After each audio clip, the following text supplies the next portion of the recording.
Hi, hello, good morning, good evening. At andito tayo ngayon sa ating reaction upload video. At ayan, nakikita ninyo dyan sa thumbnail natin, may good news tungkol doon sa pabahay ni Biancy. Diba? Good news yan. Ang buong detalye doon ninyo mapanood sa upload video ni Redzin. Shout out dyan kay Redzin. Panoorin ninyo yung buong detalye ng kwento sa pagkabit ng tubig mula sa balon. Pero bago tayo dumako sa ating content tungkol sa bahay ni Biancy, mag-shoutout muna tayo sa kay Kalinga Prab, Kuya Bal, Ate Idna Vlogs at sa mga kasamahan ko sa Strikers sa pangunguna ni Banat Bagsik, Sil TVPH, Pixie Lixie, Marilyn Chang, Maria Ligaspi Vlog, Ermagalo Mix Vlog, Silina Barbosa Official at ang inyong taga Marites na walang iba kundi itong kaharap ninyo. Mga kalangga ko dyan, mga ka-EDSI, shout out sa inyong lahat dyan. At sa lahat ng mga ambassador ng landing pad, shout out sa inyong lahat guys. Go lang, kahit mahina ang views ay talagang ganon. Makakatagpo din kayo na makapaviral sa inyo. Kaya, kunting tiis lang. Kaya ayan, dumako tayo sa ating thumbnail at anyan na, nakikita natin na naghuhukay na at ibinabaon yung maliliit na PVC na pagdaluyan ng tubig mula sa balon papunta sa loob ng bahay at paakyat ng bahay nila ni Biancy. At base doon sa upload video ni Ridsin ay yung tubig umaakyat na rin doon sa itaas kasi may CR din doon para sa kay Biancy na kwarto at sa kanyang mga kapatid.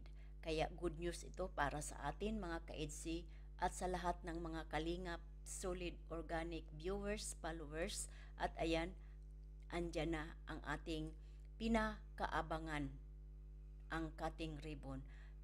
100% na ito na mangyayari sa sunod na linggo, next week. Kasi sila ngayon, si Kuya Bal, ay nasa Masbate. Nagbigay tulong sa ating mga kababayan na nasa laylayan ng lipunan. Kaya ingat-ingat kayo dyan, Kuya Bal, Ate Idna at sa mga buong team na sumasama kay Kuya Bal. Kaya ayan, at base doon sa upload video ni Rizin, sinabi ni Dr. Lab na bukas ay magsiseminar na din ang nanay ni Biancy doon sa Canorico para sa kuryente. Kaya sabi ni Dr. Lab, Saturday ay sana makabita na. Pero sa tingin ko, malanga Lunes na yan. Lunes tapos yun din siguro ang balik nila ni Kuya Bal o sa linggo ba o Sabado. Kaya abangan natin ito ang pag-cutting ribbon sa susunod na linggo. Itong darating na linggo ay mangyayari na talaga ang cutting ribbon dito sa bahay nila ni Biancy.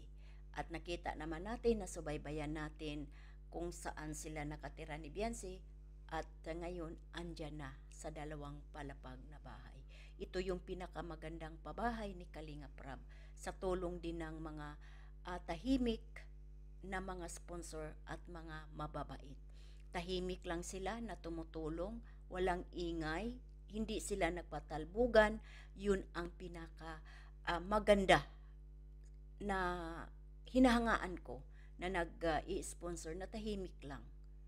Nag-share sa mga pera nila na tingin nila ay kailangan din nilang i-share sa ating mga kababayan na nangangailangan talaga. Katulad nila ni Biancy, dahil nakita naman natin yung kung saan sila nakatira noon. At ayan na. At napakaganda. Lalo na yung nasa yung terrace, kahit bougainvillea lang ang ilalagay dyan na halaman, yung dwarf na bougainvillea ay ang ganda tingnan na dyan sa bahay na yan. Talagang, nako. Tapos yung tatayo diyan si Beyonce, ay nako ba naman, parang may Diyosa nakatayo sa terrace nila ni Beyonce. Kaya maraming maraming salamat Kalingap Rab, Kuya Bal, sa inyo talagang adhikain, marami ang natutuwa, maraming napabahayan at ang kailangan lang ingatan, i-maintain kung ano ang kalinisan sa ating bahay. 'Di ba? Kaya sa inyong mag-ama, sa inyong pamilya, nasa puso talaga ninyo ang pagtulong sa ating mga kababayan. Kaya congratulations, sana bigyan pa kayo ng mahabang buhay para marami pang sumaya na ating mga kababayan. At doon sa mga sponsor na talagang napakabait para sa akin. At siguro naman din sa inyo dyan na mga taga-subaybay, solid na organic talagang ah, sumusunod sa programa ng Kalingap. Kaya siguro humanga din kayo dito sa mga sponsor nila ni Ido at ni Biancy. Oo, may kanya-kanya silang sponsor pero naintindihan nila. Hindi sila gumawa ng ingay kung walang maraming tanong, basta share lang sila sa kanilang mga blessing na idinaan sa kanila ng Panginoon. At maraming salamat din sa kanila ni Dr. Love at sa ni Ridzen sa tulong ninyo at ayan, ah, lilipat na sila si Biancy nitong darating na mga araw. Maraming salamat sa inyong dalawa din. Ingat kayo sa pagcha-charity at sa buong kalingap na talagang tumutulong para sa ating mga kababayan. Maraming maraming salamat sa inyo.